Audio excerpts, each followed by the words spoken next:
اعوذ باللہ من الشیطان الرجیم بسم اللہ الرحمن الرحیم السلام علیکم ورحمۃ اللہ وبرکاتہ۔ جی کیسے ہیں آپ سب لوگ؟ امید کرتا ہوں سب خیریت سے ہوں گے۔ تو جی آج ہم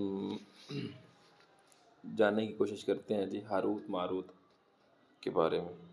یہ ہاروت ماروت کا قصہ ہے، پڑھتے ہیں حضرت ادریس علیہ السلام کے زمانے میں انسان بہت بد عمل ہو گئے تھے۔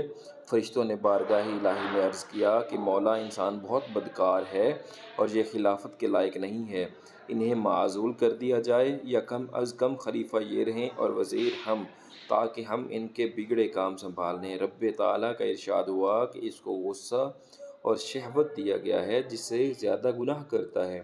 اگر یہ چیزیں تم کو ملیں تو بھی گناہ کرنے لگو۔ فرشتے بولے کہ مولا کریم، ہم تو گناہ کے پاس بھی نہ جائیں گے، خواہ کتنا ہی غصہ اور شہوت ہو۔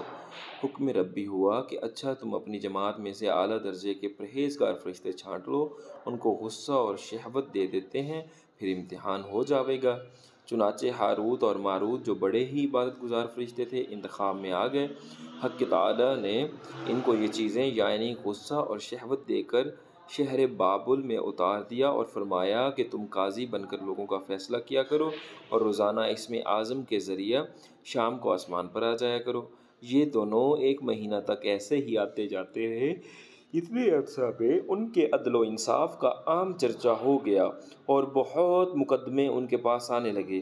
ایک روز ایک نہایت حسین و جمیل عورت نے، جس کا نام زہرہ تھا، یہ ملک فارس کی رہنے والی تھی، اس نے اپنے خاوند کے خلاف مقدمہ دائر کیا۔ یہ دونوں اسے دیکھتے ہی عاشق زار ہو گئے اور اس سے برے کام کی خواہش کی۔ اس نے کہا، میرا دین کچھ اور ہے اور تمہارا دین کچھ اور اختلاط ہوتے ہوئے یہ نہیں ہو سکتا۔ نیز میرا شوہر بہت غیرت مند ہے، اگر اسے خبر لگ گئی تو مجھے قتل کر دے گا، لہٰذا پہلے تو آپ میرے بت کو سجدہ کرو اور پھر میرے شوہر کو قتل کرو، پھر میں تمہاری اور تم میرے۔ انہوں نے انکار کر دیا اور وہ چلی گئی، مگر ان کے دل میں اس کے عشق کی آگ بھڑک گئی۔ آخر اسے پیغام بھیجا کہ ہم تیرے گھر آنا چاہتے ہیں۔ سر آنکھوں پر یہ دونوں اس کے گھر پہنچ گئے اور اس نے اپنے آپ کو آراستہ کیا اور ان سے بولی کہ یا تو آپ لوگ مجھے اسم اعظم سکھا دیں، یا بت کو سجدہ کریں، یا شوہر کو قتل کریں، یا شراب پی لیں۔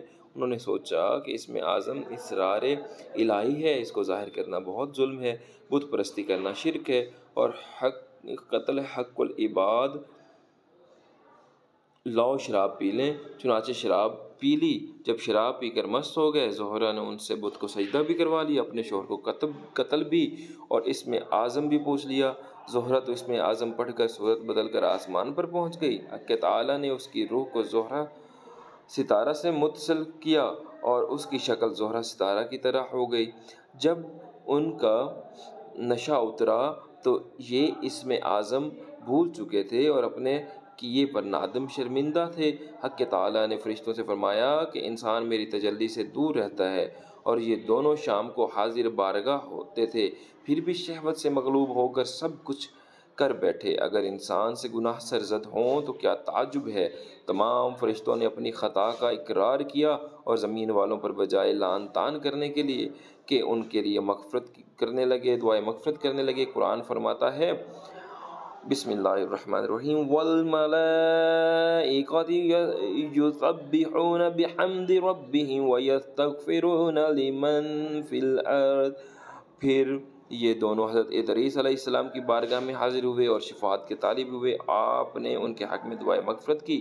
بہت روز کے بعد حکم الہ آیا کہ ان کو اختیار دیجیے کہ یہ یا تو دنیاوی عذاب قبول کر لیں یا آخرت کا۔ حضرت ادریس علیہ السلام نے حکم الہی پہنچایا۔ انہوں نے عرض کیا کہ یا نبی اللہ، دنیا کا عذاب فانی اور آخرت کا عذاب ابدالآباد تک باقی رہے گا، ہم کو دنیاوی عذاب منظور ہے۔ چنانچہ حق تعالیٰ نے فرشتوں کو حکم دیا کہ ان دونوں کو لوہے کی زنجیروں میں جکڑ کر بابل کے کنویں میں اوندا لٹکا دیں۔